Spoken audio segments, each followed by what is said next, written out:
Good morning to everybody. This is the power of healing with Utabi Ungoweketel.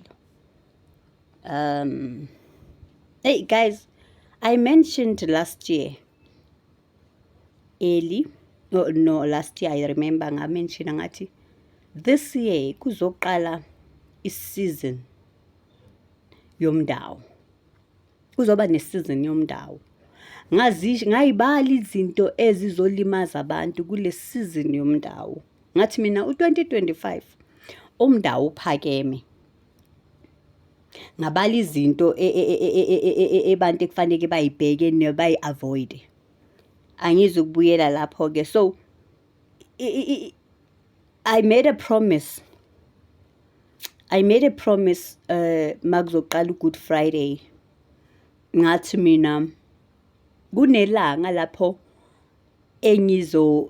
engizontshela khona. Othandayo ngizonikeza ama-instructions walela. Othandayo uyokhuphuka nami entabeni nasehlane. Ngizonika ama-instructions ukuthi sizoyenza kanjani lento. Bengisalinde isibonakaliso from kubogogo ngiyitholile impendulo.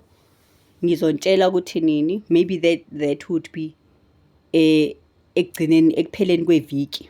Ngizontshela soyenza kanjani kuphi ngasiphi isikhathi. Ngicela ningisizeke nilandele ama-instructions the way ngizontshela ngakhona, the way amakhehla nogogo bayiveza ngakhona. Ngizontshela futhi ukuthi yani. Ngidlule lapho. Ngifuna ukuhlukanisa guys. Ngifuna ukuhlukanisa ebalaphini njoba singabelaphi nje angithi thina we are healers. Ake sitsheleni abantu amaqiniso. Ake sifundiseni abantu amaqiniso. Ngithanda ukusho nje kokucala ukuthi asiyekeni ukuconfuse i-tradition and customs ne-spirituality. Yekelani ukuconfuse i-tradition and customs ne-spirituality. Yekelani ukuconfuse isiZulu ne-spirituality. Yekelani ukuconfuse isintu ne-spirituality. Angithandi ukuqabana nabantu guys. Angithandi ukuqabana nabantu. Thina we are here to serve and protect, not harm and compete. Spirituality guys asifani person to person. That is why we speak about spiritual coding somuntu. That is why sihlola. Do you know why sihlola? Do you know why people consult? Abantu ba consult so that uzoyenza spiritual assessment wazaba kubo kangcono. So mina ngiba confused guys. Manizothi nina fanele abantu bafake isiphandla. Ngoba into engiyazi kahle isimoya sithi kukhona umntwana oqhamuka from ezweni lamabhedi namatswana. Akunasiphandla lapho. Masihlola senzela ukuthi guys anginazi into engihlala nazo la endlini. Zomoya engisebenza ngazo. Ngaphandle kwezami. Anginamuntu, anginazinto engihlalayo zilinda abantu. Yazi why? Ngoba ispirituality somuntu asifani. Umuntu mangimhlolile kwathiwa mangimenzele ama-beats. Ama-beats kwaloyo awezi ukufana nalomunye ozayo. Ngoba abantu abakuba bafani. Kunabantu guys ekusebenza isimo somoya, kunabantu ekusebenza i-tradition, kunozinto eziyi-2. Awukwazi ukubona isimo sembeleko kumntwana ophuma kocamago, amakhosi ocamago bese umenzela ngama-beats dark blue lawo esithunywa. Lo muntu unomoya nabakubo abahlukile. Ama-beats wabantu awafani. Amabhayi wabantu awafani. Ngiyaqakeka mina guys angiphoqi. Ngiyaqakeka mangaba amathwasa wonke azofaka lo red. Then iphiwo zakhona siza bazofaka lo red because khona mina mangiyogcina intwaso yomuntu khona umuntu abangayifuni lo red abakubo bafuna the maroon. Kulo mehluko between amandawe nani namanguni nani ngesimo sasekhaya. Asenzeni isimoya mangabe senza isimoya. Senzeni i-tradition mabe senza. Akusiwo wonke umuntu ofaka isiphandla. Akusiwo wonke umuntu bantwana basekhaya. ophahlelwa ophahlelwa ngempepho. Akusiwo wonke umuntu ophahlelwa ngempepho, akusiwo wonke umuntu osebenzisa isnafe lesi black and white. Iy'nefu ziyahluka. Kukhona abantu, if I go to amaTsonga, if I go to amaVenda, isnafe abasisebenzisayo okhokho babo yilesi esasenziwe ekhaya. Khona abantu awukwazi ukuthi uyophahla ngaleso sithenge esitoro, kanti ekhaya kwakusetshenziswa ogogo bakho bebesipheka isnafe. Isimoya guys, isimoya sidinga ukuthi wenze into individually, not ngesamba, not ngegroup. Isimoya leso. Stopani ukumix tradition and customs, cause nihlangahlangene manje. Akusiwo wonke umuntu ofanele afake umqhele, ngoba umqhele usho lutho ngesiphiwo sakho, kodwa umqhele usho nge-ethnic group yakho, usho ngosiko lwakho. Yekeni isintu ne-spirituality asihlangane. Masingayiqala lapho. And i-spirituality akusesi amaZulu. I-spirituality akusesi amaZulu.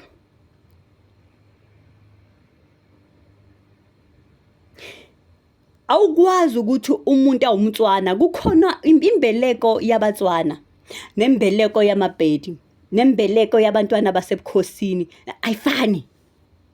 So mawuzokhipha isixazululo esiyimbeleko, hamba ukukhuluma nalabadala. Anginama-beats ahlala la kwami. Ama-beats ngiwenza umuntu masezohlola. Yazi why? Ngoba after ukuhlola sebabavezile ama-beats abakubo nebhayi, fanele bangichazele ukuthi fanele ngizenze, bangibonise izindaba phezulu kwalama-beats. Fanele bangibonise izindaba phezulu kwalama-beats. If ubheka abantu noma abantwana bami bonke engibayenzela ama-beats, wonke ahlukile. Because there's a difference between umntwana oyi-reincarnate nomntwana oyi-spiritual twin. Ama-beats walabantu abayi-2 abafani. I've explained to my videos I'm on YouTube. If you go to my channel on YouTube, kunezinto eziningi engiyichazayo ozoyifunda. Ama-beats womntwana oyi-reincarnate nama-beats womntwana oyi-spiritual twin awafani.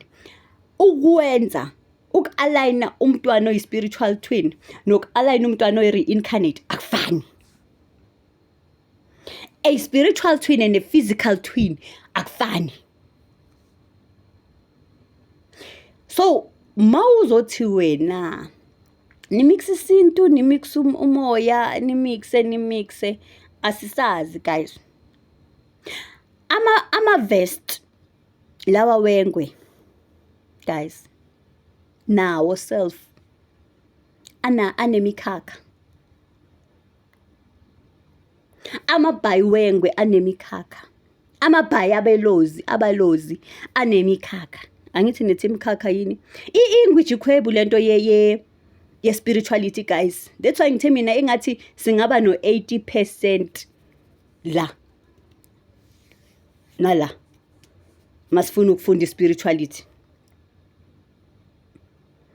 Ngicela ningasebenzisi i-intelligence ku-spirituality, sebenzisani wisdom. Ungasebenzisi inhlakanipho yakho, sebenzisa i-wisdom, into oyiphiwe wabakini. Awukwazi guys ukuthi awukwazi ukuyophahlela umuntu kuba isnafe esingangeni uyomphahlela ngesnafe. Awukwazi ukulight impepho. Nazi uyazazi lesimo lesi where umuntu nomenzela izinto impepho ingalight. So that is why masiyoyenza imisebenzi yabantu siphahla, yazi senzelani ukuthi izinto angilandela imithetho nemigomo yakubo nothe yami. Angilandele laba bamphethe guys. I said ngathi ngicela uku-explain umsebenzi wami.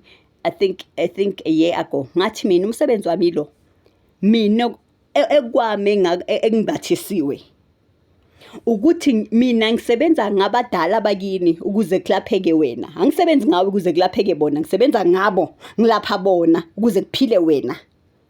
Mina ngilapha laba abadala, ngilapha imvelaphi yakho ukuze wena uqhubeke impilo. Ngoba ezinye zezinto azikho kithi kodwa zikubo. Ezinye izinto, ezinye inkinga, amanye amacala awekho kithi kodwa kubo. So ngilapha labo. Ngisho umuntu kuthiwa ungenwe yidlozi lo muntu ongazange aqede imisebenzi yakhe, lo muntu loyo uney'nzembatho zakhe. Akusiwo wonke umuntu ofanele afake ijazi eli-blue, akusiko wonke umuntu ofanele afake isiphiko esi-yellow. Ngisho nama-symbols wey'phika nani akusiwo i-trimming i-trimming ayifani. Akusiwo wonke umuntu ofana afake iy'mbatho ngoba kuthiwa umprofeti iy'mbatho cha.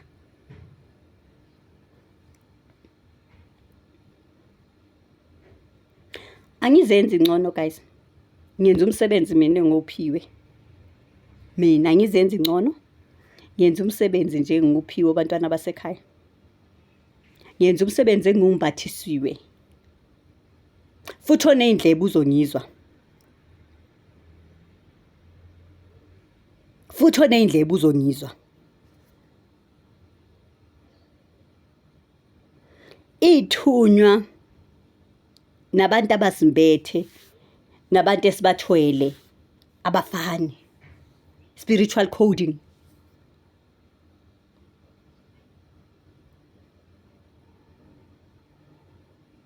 Manje ingane ezalelwe, asithi ingane izalwe, cause nebelieve yokuthi spirituality esabantu abamnyama kuphela. Ngazi kanjani ngoba wonke umuntu une-spirit. Wonke umuntu kabili uyi-spiritual being, uyi-physical being. But anyway, angifuni ukungena kule. Thina sihlola abantu bakwamanye amazwe guys. Ne? Inqubo yomuntu ongasumuntu omnyama iyahluka. Inqubo yomuntu ongasumuntu omnyama iyahluka kumuntu omnyama. Nokuhloniphisa kwakhona kuyahluka. Kunabantu ebathi mabangena guys ngibakhiphela ishoba. Ngoba bakubo kusuke kungene leyo muntu lelo thonga kuqala. Kunabantu ekufanele ukuthi uzothola ukuthi uyatshelwa kuthiwa hlola ngabalozi. Why uhlola? Ngoba lo muntu uhamba nabalozi. Umuntu onabalozi awukwazi ukumhlolela ngenye indlela ngaphandle ukuthi usebenzise abalozi. But angifuni ukungena kuleyo futhi ngithemba nike YouTube channel yami. Asifundiseni into ekhona man, asifundi yazi the way sisenkingeni ngakhona, the way umhlaba ubhlungu ngakhona kufanele ngabe si-privileged because yonke into ikusambulo. Yonke into ikusambulo. Kodwa isambulo sifuna umuntu ungathi angezwa. Isambulo sifuna i-wisdom. Sisesikhathini sesambulo, isambulo sifuna i-wisdom. So yiyo nje into bengifuna ukuthi asihlukaniseni. Asikwazini ukuhlukanisa. Sizofika lapha siyakhona masingakwazi ukuhlukanisa lezi zinto.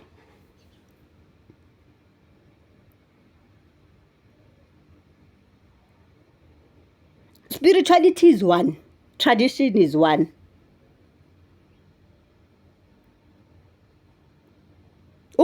Ungayenzela abantu izinto ngosiko lwakini. Mangabe nizenza ngosiko, ungalenzi ngosiko lwakini. Ungalenzi ngosiko lwakini. Kunesikhathi lapha abakini ongababizi nokubabiza maso uphahlela umuntu wenzele uphahlele lo muntu.